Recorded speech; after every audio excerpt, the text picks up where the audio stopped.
News. Events. Sports. Same time, same place, right in the heart of Isla Vista. UCSBTV is serving UC Santa Barbara and the surrounding community with real journalism. Hey Gauchos, and welcome to the 6th night of the Santa Barbara International Film Festival. Tonight is the most star-studded event, the Virtuosos, and we are so excited to see the array of talent that is about to walk down the red carpet. That is right. Stars from blockbuster hits like Anora, Emilia Perez, and even 2024's hit Wicked are going to be here tonight. We can't wait for the opportunity to speak to them, and we'll see how the night unfolds. Lights, camera, and excited screams heralded some of this year's Academy Award artists as they made their big entrance on Sunday night. Wicked's Ariana Grande brought a touch of magic as she arrived in a pink tulle gown. The singer spoke to UCSBTV about how she paid homage to Glinda while also licensing her own creative direction. It was very important to find that balance because, as a person who's a fan, you want to honor it to the best of your ability, but also as an actress, it's kind of just my job to learn her and tell the truth, bring my own voice into it and breathe our own lives into these characters that have been so beloved for 22 years, while also kind of finding that balance. So it's a tremendous undertaking. No stranger to tremendous undertakings, fellow Academy Award nominee Monica Barbaro was also recognized for singing, but in a vastly different way. Barbaro plays singer-songwriter Joan Baez, who said she embraced the chance of singing alongside Timothée Chalamet in the 2025 Bob Dylan biopic, A Complete Unknown.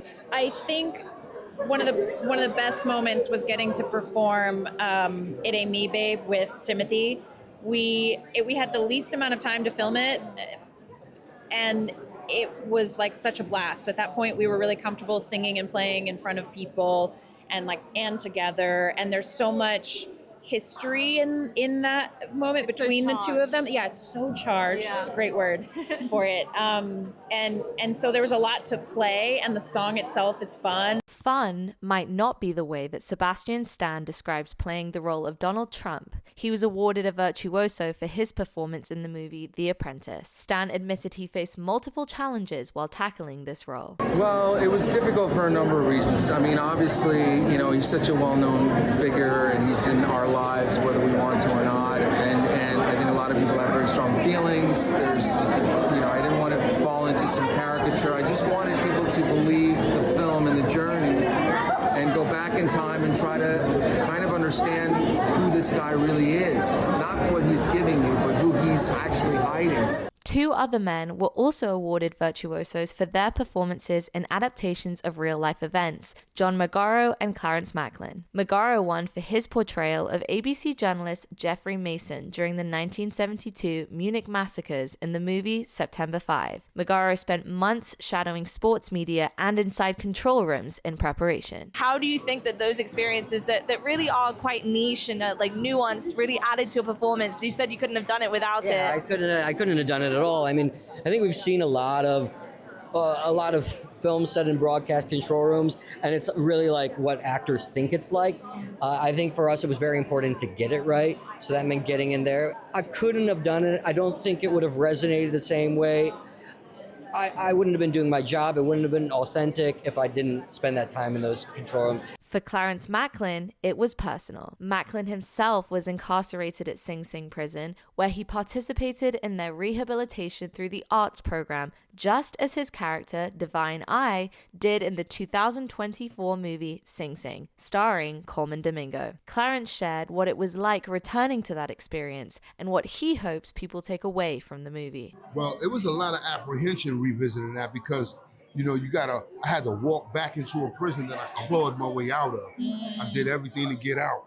And to walk back in voluntarily and then to put on a uniform that so readily identified me as an outcast, as a criminal, as someone that's despicable and disposed of in society. It's a lot of apprehension. However, the message that we wanted to get out because of the movie was more important. The message to the people that people in prison are more than just a number that they give us, or more than just the label that they give us. So it's better to make them, to heal them when you want to send them back out, than to just punish. Punishment doesn't work. I think therapy works. Authenticity was the most important thing for Mikey Madison in her performance as Annie in the hit film Nora, and it was the behind-the-scenes efforts that cemented her role. My research into sex work, that was the most important part of building the character. It was something I took very seriously and wanted to get right as much as possible. And so I talked to incredible consultants that came onto the film.